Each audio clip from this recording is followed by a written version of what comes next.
Hey, look who's back. So it has been a while, a couple years. Thought I'd get going again on some videos. So what I wanted to just start with is some of the stuff I bought this year. Just a portion. I'll probably do a bunch of videos because it's been 9 months, so that's quite a bit. So I'm gonna get right into it. Starting with Goat's Head Soup. Got this at a thrift store for a couple of bucks. Rolling Stones, can't complain about that. Nice gatefold. It's okay condition for a $3 record, right? It plays well. Has the song Angie on it. That's pretty cool. Great record. Nice to have. Another older one I picked up at the local record store. I like to pick up some of the records I listened to in my youth that I don't have anymore, and this one is one of them. This is Billy Joel's Glass Houses. This is one of his most successful records, I think. As You May Be Right, Sometimes a Fantasy, a whole bunch of classic songs on this. Was a big deal. I remember when I was a teenager, this was a huge record. I have a couple Billy Joel records, 3 I think. There's a few more I wouldn't mind picking up, but this one for sure is a great album. Next up is, and this is going to be a bit of a glare on this, but this is Father John Misty's Chloe in the 20th Century. I have pretty much all his records, aside from I think he did a live one with the light there. But yeah, I don't know what I would say about this one so far. I've listened to it a bit. Doesn't resonate as much as the other ones with me initially. Bit of a different sound, but I mean, I do like it. I think I need to listen to it some more and see how it goes on that end. But yeah, I like the label though. It's pretty cool. I've kind of got a thing for cool inner labels like that. So that's awesome.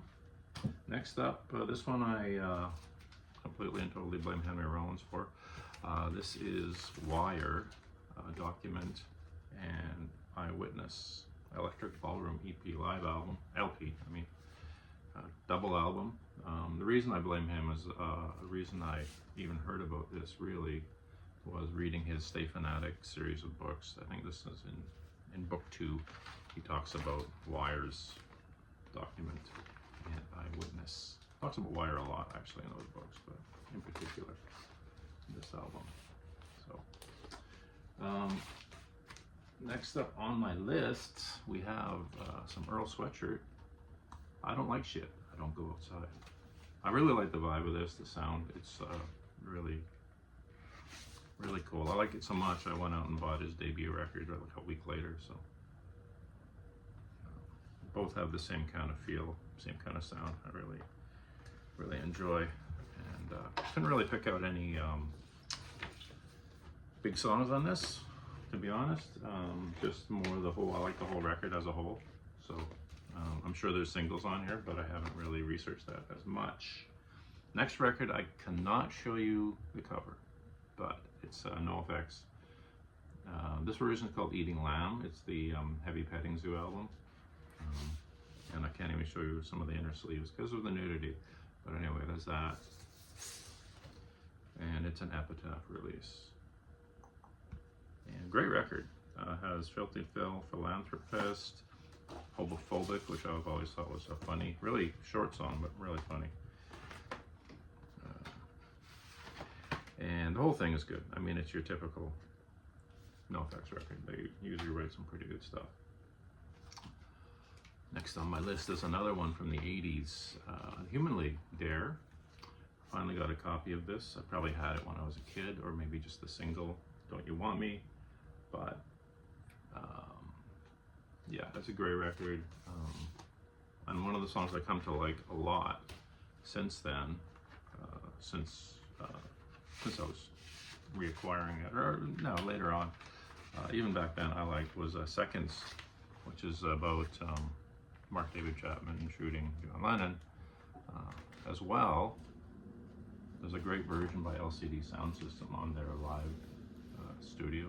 In the, I can't remember what it's a live record, but it's live in the studio or something. I can't remember. It's good. It's good. They do a good version, that's for sure. Next up is a little bit of a classic for me. This is Badly Drawn Boys, The Hour of Bewilderbeast, which I still think is probably his best record. 18 songs. Has like Everybody's Stalking, Fall in a River. Another What's Around the Block was one of the big songs on here. Kissing in the Wind. Disillusion's another good one. Yeah, I mean, top to bottom, a pretty amazing, solid record, and saw him twice on this tour. Pretty cool. Next up, this is Czarface. I actually wanted to pick up Artificial Intelligence. They didn't have it at the time. This is the only one they had, so I started with this. I loved all the records, and I love the design, the sort of comic book look of the thing. But all of the records he put out these are amazing. Some of my favorite hip hop records is Czarface. I got two. I do have the other one, the Artificial Intelligence now, but I started with this, and awesome. Very happy with this. Wrapping things up, adding to the Beatles collection, which is shockingly low. I had a complete Beatles collection when I was a kid, but that's long gone. This is Revolver, of course. This is I believe this is a Canadian pressing on the Purple Capitol label. Oops. One of the better records, I would say, of theirs. I know they just did a reissue of this recently. But yeah, it was one of my favorites. I think this, Rubber Soul, I like that kind of mid-period Beatles stuff. Both of those are two of my favorites for sure. And I'm happy to add this. I'll still be looking for more and adding more soon. So there we go. That's all I have, just 10 records for today. I'll go through more later. I'll come up with some more videos for you.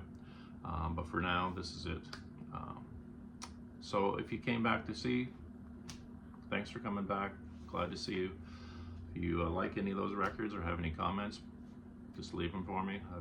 I will try to respond to those. And have a great day.